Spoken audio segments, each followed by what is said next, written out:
and they wouldn't dare come near you if you ever get angry. അങ്ങനെയാണോ? ഞാനെന്ന് വെച്ചാ I go quiet.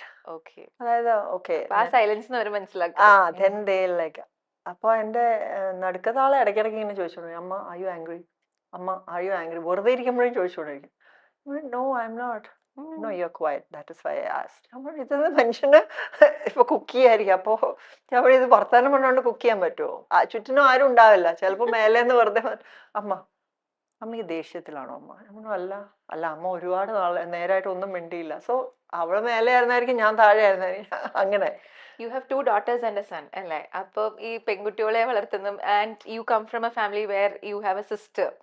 അപ്പം അങ്ങനെ ഉള്ളൊരു ഫാമിലിയിൽ നിന്ന് ഈ ആൺകുട്ടികളെ ഉപയോഗിക്കണമെങ്കിൽ എങ്ങനെയുണ്ട്? എന്താണ് പൊതുവിൽ അമ്മമാര് പറയും കുറച്ച് ബുദ്ധിമുട്ടാണെന്നൊക്കെ, പക്ഷെ what is your experience? Actually I don't think there is അങ്ങനെ ഒരു വ്യത്യാസം ഉണ്ടെന്ന് എനിക്ക് തോന്നണില്ല. ആൺകുട്ടികളാണെങ്കിലും പെൺകുട്ടികളാണെങ്കിലും, ഇനി തോന്നുന്നു പെൺകുട്ടികളാണ് കുറച്ചും കൂടെ നമ്മളെ അമ്മമാരുടെ അടുത്ത് കുറച്ചും കൂടെ അടവുകൾ എടുക്കണതെന്ന് ഇപ്പോഴത്തെ ജനറേഷനിൽ അങ്ങനെയാണ് തോന്നുന്നുണ്ട്. I think so. യാ, ആൺകുട്ടികൾ കുറച്ചും കൂടെ അവരവരുടെ അതിപ്പോ കാര്യം കുറുമ്പ് കാണിച്ചാലും കുറുമ്പ് കാണിച്ചു എന്ന് അഡ്മിറ്റ് ചെയ്യും. പക്ഷെ ചിലര് പറയും അത് അമ്മമാരുടെ അടുത്താണ് ആൺകുട്ടികൾ അങ്ങനെ, പെൺകുട്ടികൾ അച്ഛന്മാരുടെ അടുത്താണ്. എനിക്കറിയില്ല, മേ ബി. ഞാൻ അച്ഛൻ്റെ അടുത്ത് ഞാനും I was also like very എന്താ പറയാ നല്ല, പക്ഷെ അച്ഛൻ വാസ് ഓൾസോ, അമ്മയായിരുന്നു കുറച്ചും കൂടെ സ്ട്രിക്റ്റ് അച്ഛനെക്കാട്ടിലും. So maybe that is why. ചേച്ചി വളരെ ചെറുപ്പത്തില് ഇപ്പൊ 10ാം ക്ലാസ്സിൽ പഠിക്കുമ്പോഴാണല്ലോ കല്യാണ സൗഗന്ധികം എന്ന് പറഞ്ഞ ഫിലിമില് നായികയായിട്ട് വരുന്നത്. പിന്നെ may be you got lot of offers, you did not have much timing for planning or designing your film career. ഈ വഴി പോണം, ആ വഴി, ഇങ്ങനെ വളരെ ചൂസീവ് ആയിട്ട് അല്ലെങ്കിൽ സെലക്റ്റീവ് ആവാനുള്ള സമയമൊന്നും ചിലപ്പോൾ കിട്ടിക്കൊണ്ട് ഉണ്ടാവില്ല. എല്ലാം വളരെ പെട്ടെന്നായിരുന്നല്ലോ. കുറേ സിനിമകൾ ചെയ്തു, പല ഡിഫറെന്റ് ടൈപ്സ് ഓഫ് ക്യാരക്ടേഴ്സ് ചെയ്തു. ഇത്രയും വർഷത്തിന് ശേഷം ഇപ്പോൾ തിരിഞ്ഞു നോക്കുമ്പോൾ ഇങ്ങനെയായിരുന്നെങ്കിൽ അങ്ങനെ ആയിരുന്നെങ്കിൽ അങ്ങനെ തോന്നാറുണ്ടോ? അല്ലെങ്കിൽ പുതിയ നായികമാര് ചെയ്യുന്ന പല വർക്കുകളും കാണുമ്പോൾ എന്താണ് ചേച്ചി അതിനെ കുറിച്ചൊക്കെ ചിന്തിക്കാറ്? How do you feel? So I think this planning and having ഒരു എന്താ സ്ക്രിപ്റ്റ് റീഡിങ്, അതൊക്കെ ഇപ്പോഴത്തെ പിന്നീട് വന്ന പ്രാക്ടീസസ് ആണ്. അന്നൊക്കെ there was this trust because people like I V Sasi sir, Bharathan sir are all calling, Sibi sir അവരൊക്കെ വിളിക്കുമ്പോൾ there's no, I don't think there's no need to plan. Just the fact that they are ready to visualize you as one of their character itself was a good job ആണ് എന്നുള്ള ഒരു validation ആയിരുന്നു. So അതിന് മേലെ ചിന്തിക്കേണ്ട ഒരു ആവശ്യം അന്നേരം നമുക്ക് തോന്നിയിട്ടില്ല. ലൈക്ക് കല്യാണ സൗന്ദര്യം കഴിഞ്ഞ് വർണ്ണപ്പോയിട്ടിലേക്ക് വിളി വന്നപ്പോൾ തന്നെ അത് തന്നെ ഒരു ആഡഡ് അക്സെപ്റ്റൻസ് ആയിരുന്നു. കാരണം to have an offer like that with Laletan and Shashi sir in a movie with of course Meenaji, that itself was ഒരു എന്താ പറയാ, you are good, please join എന്നുള്ള രീതിയിലുള്ള ഒരു ഇതായിരുന്നു. സോ ആൻഡ് ദെൻ അങ്ങനത്തെ പ്രോജക്ട്സ് ആണ് പിന്നീട് വന്നതെല്ലാം. ലാലേട്ടനൊപ്പമുള്ള ആ പാട്ടൊക്കെ മണിക്കേക്കല്ലാൽ, അതൊക്കെ ഭയങ്കര ഹിറ്റായ ഒരു സോങ്. മലയാളികൾ ഒരിക്കലും മറക്കില്ല അല്ലെ? എപ്പോഴും ടെലിവിഷനിൽ ഇങ്ങനെ പ്ലേ ചെയ്തുകൊണ്ട് അത് വളരെ നല്ലൊരു കെമിസ്ട്രിയും ഒക്കെ ആയിരുന്നു. 2 ഡിഫറെന്റ് ഹീറോയിൻസ് ഓഫ് 2 പെഡസ്റ്റൽ ആ സിനിമയിൽ. അപ്പൊ അത് ഒരു ബിഗിനിങ് സ്റ്റേജ് ഓഫ് ദ കരിയറിൽ ഇത്തരം ഒരു ക്യാരക്ടർ ഒക്കെ ചെയ്യാൻ പറ്റുന്നത് അതെ. ആൻഡ് ഐ തിങ്ക് ഇപ്പോഴാണ് ഒരു കുറച്ചും കൂടെ ഇപ്പോ when you're in the industry, then you want to choose scripts and I think അന്നത്തെ സ്ക്രിപ്റ്റുകളും ഇന്ന് ഇപ്പോൾ യു ആർ ആസ്കിങ് അബൌട്ട് ഇപ്പോഴത്തെ ഹീറോയിൻസ് ചെയ്യുന്ന സ്ക്രിപ്റ്റ്, സോ ഒരുപാട് വ്യത്യാസമുണ്ട്. ലൈക്ക് അന്നേരത്തെ സമകാലിക സംഭവങ്ങളാണ് സിനിമ ആയെങ്കിൽ ഇന്ന് ഇപ്പോഴത്തെ കാര്യങ്ങളാണ് സിനിമയാവുന്നത്. So naturally the way you look at cinema and also OTT വന്നതിന് ശേഷം വരുന്ന സിനിമകൾ, അതായത് OTT റിലീസ് ആവുന്നതും തിയേറ്റർ റിലീസ്, ഇതെല്ലാം പല പല തട്ടുകളിലുള്ള സിനിമകളാണ്. തട്ടുകൾ ഇൻ ദ സെൻസ് നോട്ട് തട്ടുകൾ, ജോണർ. ഇപ്പോൾ ചില സിനിമകൾ, ഇപ്പൊ ഹോം പോലെയുള്ള സിനിമകളൊക്കെ അല്ലെങ്കിൽ വളരെ അതായത് ഒരു ഇമോഷനെ മാത്രം ഇങ്ങനെ നല്ലോണം കോൺസെൻട്രേറ്റ് ചെയ്തിട്ടുള്ള സിനിമകൾ, അല്ലെങ്കിൽ കമേഴ്ഷ്യൽ ആയിട്ടുള്ള സിനിമകൾ, പീരിയോഡിക്കൽ ആയിട്ടുള്ള സിനിമകൾ, ഇങ്ങനെയൊക്കെ പല ഇത് വരുന്ന. പക്ഷെ അന്നേരം എനിക്ക് അങ്ങനെ സ്ക്രിപ്റ്റ്സ് വന്നുകൊണ്ടിരുന്നു, ഞാൻ അത് അങ്ങനെ ചെയ്തുകൊണ്ടിരുന്നു. ആൻഡ് ബൈ ഗോഡ്സ് ഗ്രേസ് എനിക്ക് വന്നതെല്ലാം നല്ല സ്ക്രിപ്റ്റ്സ് ആണ് from legendary directors and of course legendary actors. So I was blessed, I think, that way.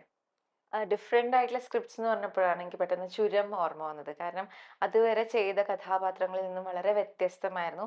And actually it took some conviction. അതായത് ഒരു ആക്ടറിന് ഓഫ് യുവർ സ്റ്റേച്ചർ അന്ന് വളരെ പോപ്പുലർ ആയിട്ട് family ഓഡിയൻസസിൻ്റെ ഒക്കെ ഇടയിൽ അവരെ നെഞ്ചേറ്റിയ ഹൃദയത്തിലേറ്റിയ ഒരു നായികയ്ക്ക് അങ്ങനെ ഒരു ഡെസിഷൻ എടുക്കുക. അത് ഭരതൻ സാർ എന്ന് പറയുന്നത് ഓഫ് കോഴ്സ് ആ ഒരു വലിയ ഗ്രേറ്റ് ഫിൽം മേക്കറാണ് നമുക്കറിയാം. എന്നാലും ഡിഫറെൻ്റ് ആയിട്ട് ഔട്ട് ഓഫ് ദ ബോക്സ് അന്നത്തെ, ഇപ്പൊ അത് കുറച്ചും കൂടെ നോർമലായി തോന്നുന്നു. പക്ഷെ അന്ന് അത് കുറച്ച് ഔട്ട് ഓഫ് ദ ബോക്സ് അല്ലെങ്കിൽ അൺകൺവെൻഷണൽ ആയിട്ടുള്ള ഒരു കൈൻഡ് ഓഫ് സ്ക്രിപ്റ്റ് ആയിരുന്നു, ഒരു ക്യാരക്ടർ ആയിരുന്നു. So what actually inspired to take such a decision, a brave decision? So I think കല്യാണ സൗഗന്ധികം കഴിഞ്ഞിട്ട് മാഗ്ഡയുടെ ഒരു ഫംഗ്ഷൻ ഉണ്ടായിരുന്നു, ഒരു സംഗമം എന്ന് പറഞ്ഞിട്ടൊരു ഫംഗ്ഷൻ. അവിടെ വെച്ചിട്ടാണ് ഭരതൻ സാറ് ഞാൻ ആദ്യമായിട്ട് എന്നെ ലളിതാൻ്റിയാണ് പരിചയപ്പെടുത്തുന്നത്. ലളിതാൻ്റി ആയിട്ടുള്ള ബോണ്ട് ഇസ് ഫ്രം കല്യാണ സൗഗന്ധികം. എൻ്റെ ഫസ്റ്റ് ഷോട്ട് ഇസ് വിത്ത് ലളിതാൻ്റി. എൻ്റെ സിനിമയിലെ ആദ്യത്തെ ഷോട്ട് ലളിതാൻ്റിയുടെ കൂടെയാണ്. സോ പരിചയപ്പെടുത്തി. ആൻഡ് ദെൻ അന്ന് സാറ് പറഞ്ഞതാണ് will do A movie together എന്ന്. സോ കല്യാണ സൗഗന്ധികം കഴിഞ്ഞ ഉടനെ തീരുമാനിച്ചു വെച്ചാണ്. പിന്നെ ഒരു സ്ക്രിപ്റ്റ് മനസ്സിലുണ്ട് എന്നിങ്ങനെ പറഞ്ഞു. സോ സാറിന് മനസ്സിൽ അപ്പം തൊട്ടുള്ള സ്ക്രിപ്റ്റ് ആണ്. And if somebody like him who has given us Vaishali, Devaragam and all those other Chamaram, Mengalam, Yamaluti, yeah, I know.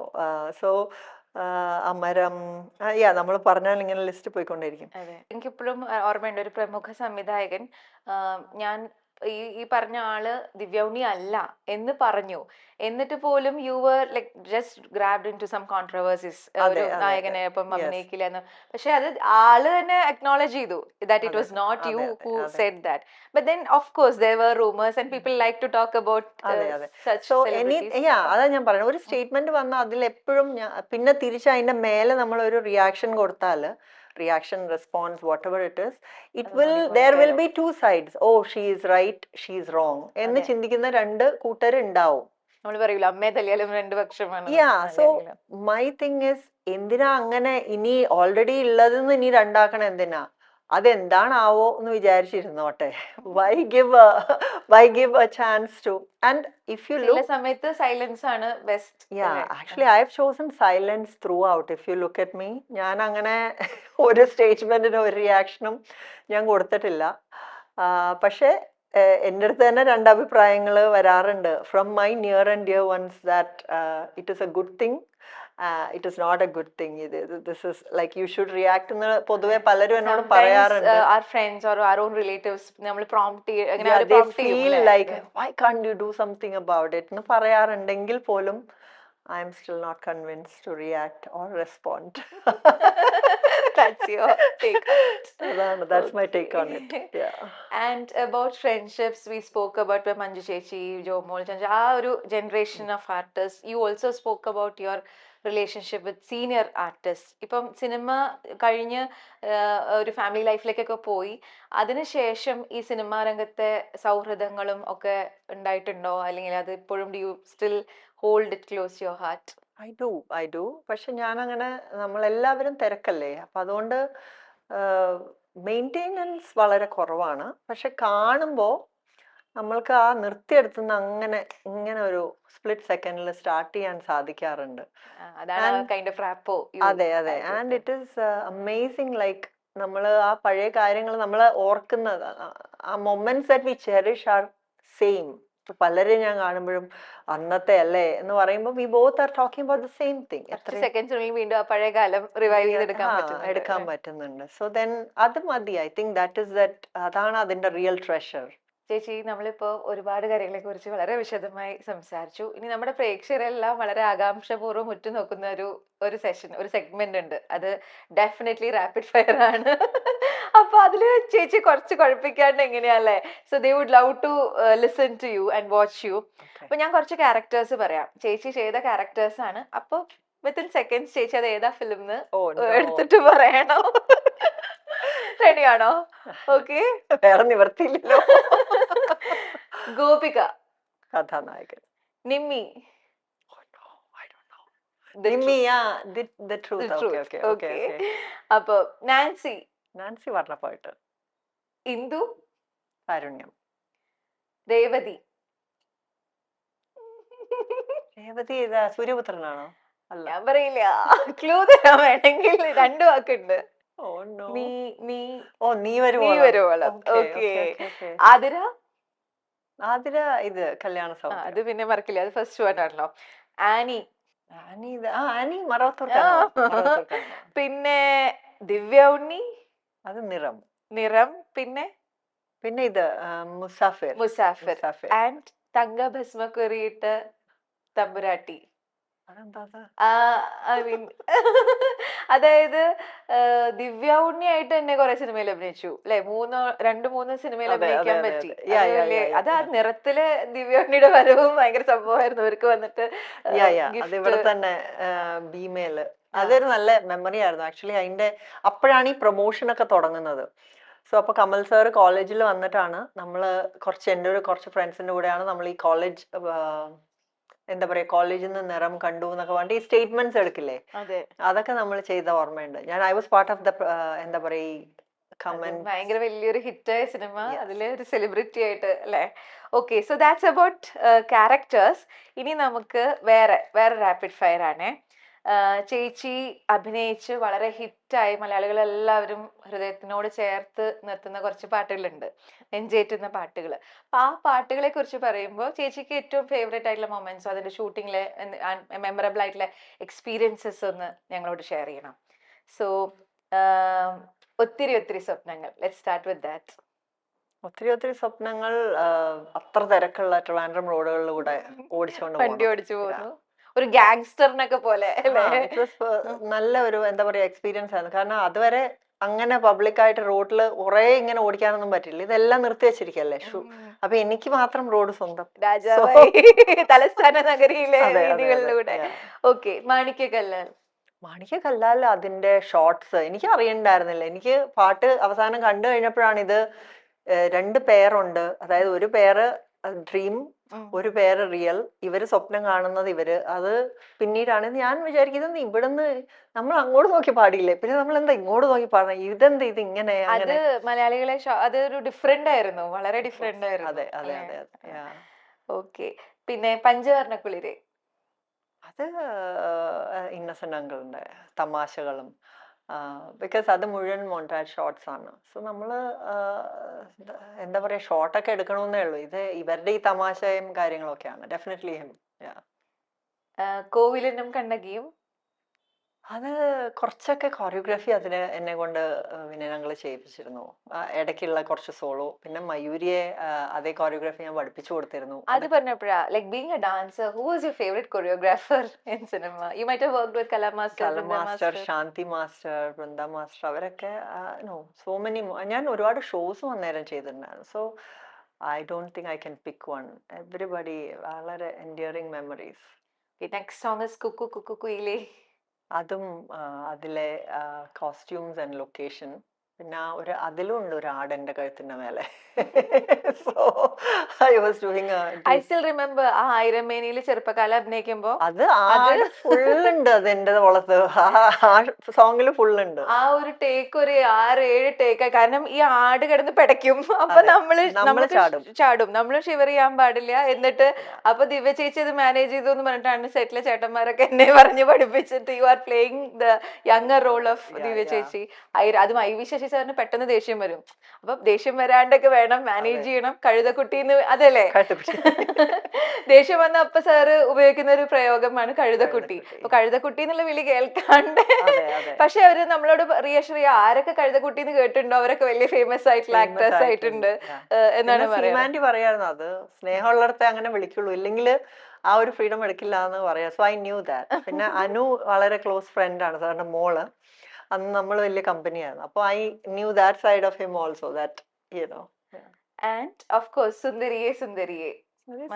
അത് മറവത്തൂർ കണ്ണവൻ സോങ് ആയിരുന്നു. രാത്രിയാണ്, ഫുൾ നൈറ്റ് ഷൂട്ടിംഗ് ആയിരുന്നു. ആൻഡ് അതിന്റെ മെമ്മറീസ് എന്താ, കളറാണ് എനിക്ക് അത് പറയുമ്പോൾ കളറാണ് ഓർമ്മ വരുന്നത്. ആ സോ ഒരു ബ്രൈറ്റ്. തമിഴ് മലയാളം കൾച്ചർ അല്ലെ, ആ ഒരു അതെ ഹൈബ്രിഡിറ്റി ഒക്കെ അതെ. കൊണ്ടുവന്ന ഒരു സോങ് യെസ് ആയിരുന്നു. Yes. It was A wonderful dancing number. അതെ അതെ. പിന്നെ ഓഫ് കോഴ്സ് നമ്മുടെ എല്ലാവരുടെയും എക്കാലത്തെയും ഫേവറേറ്റ് വെണ്ണില കൊമ്പിലെ. വെണ്ണില കൊമ്പിലെ കണ്ണെഴുതണത്, അതിൽ ആ കണ്ണെഴുതണ സീനാണ് അതിന്റെ സോങ്ങിന്റെ ലീഡ് സീൻ. സോ അതാണ് ഓർമ്മ.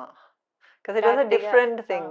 അങ്ങനെ ചേട്ടൻ കണ്ണെഴുത്തന്നാല് അങ്ങനത്തെ ആ ഒരു ദ ഹോൾ സീക്വൻസ് എന്താ ആ ഒരു സ്ക്രിപ്റ്റ് വാസ് വെരി ടച്ചിങ്. അത് എല്ലാവരും ആ ഒരു സോങ് കാണുമ്പോൾ അല്ലെങ്കിൽ ആ സിനിമ കാണുമ്പോൾ ഒന്ന് നമ്മുടെ കണ്ണറിയാണ്ട് നിറയും അതെ അല്ലെ, അതെ. അവരുടെ ആ ഒരു ഒന്ന് ആർദ്രമാവും റിലേഷൻഷിപ്പ്. മനസ്സൊന്ന്. അതെ, ആർദ്രമാവും നമ്മുടെയൊക്കെ മനസ്സ്. എല്ലാം വളരെ നന്നായിട്ട് ഉത്തരം പറഞ്ഞു. അപ്പൊ അതിന് മൈൽ സ്റ്റോൺ മേക്കേഴ്സിന്റെ വക ഒരു സ്പെഷ്യൽ ഗിഫ്റ്റ് ഉണ്ട് താങ്ക് ചേച്ചിക്ക്. You so much. നമ്മുടെ പരക്കാട് ജുവൽസിന്റെ ഒരു നല്ല സർപ്രൈസ് ഗിഫ്റ്റ് ഉണ്ട്. പരക്കാട് ജുവൽസിന്റെ ഒരു ornament thank you box so ആണ്. Much. Thank So you. for being with us, for talking at length about various things, it was definitely inspiring, thank very you. insightful ആയിരുന്നു. ഒരു കൊറിയോഗ്രാഫർ, ഒരു mother, ഒരു dancer, ഒരു actor അല്ലേ. It was definitely a few moments which I would definitely cherish in my life. Thank you. So it was lovely meeting you after so long. And അമ്മയോട് എൻ്റെ അന്വേഷണം പറയൂ, പ്രത്യേക തീർച്ചയായിട്ടും സ്നേഹം പറയൂ. ഒരുപാട് സന്തോഷം ചേച്ചി. ഇനിയും മലയാളി പ്രേക്ഷകർ ഉറ്റു നോക്കിക്കൊണ്ടിരിക്കണം. ഇനി എനിക്കറിയാം നമ്മുടെ പ്രേക്ഷകർ എന്താ അത് ചോദിക്കാത്തതെന്നായിരിക്കും അവർ മനസ്സിൽ വിചാരിക്കുന്നത്. Will there be a comeback, is there a comeback, or do you wish to come back in certain way? Let's wait and watch. Let's see where time and the cinema takes us. നോക്കാം. Hope to see you again on silver screen very soon. Thank you. Thank you ചേച്ചി. Thank you.